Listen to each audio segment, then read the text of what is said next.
Iran menuntut Amerika Serikat membayar ganti rugi atas kerusakan pada fasilitas nuklirnya. Sebagaimana diketahui, Amerika telah mengebom 3 fasilitas nuklir Iran pada Minggu 22 Juni.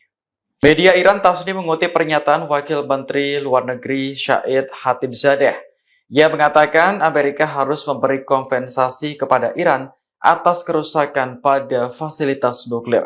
Saat ini, Teheran sedang bersiap untuk mengajukan pengaduan ke PBB.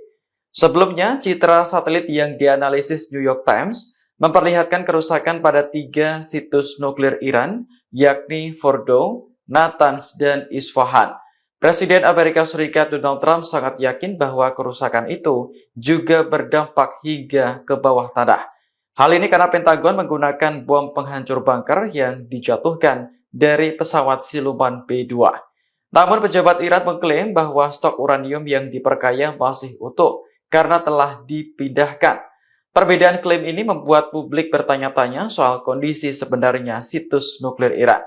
Namun yang jelas Iran sikapnya tidak berubah, yakni tetap ingin melanjutkan program nuklirnya meski ditekan Amerika.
Download Tribun X sekarang, menghadirkan lokal menjadi Indonesia.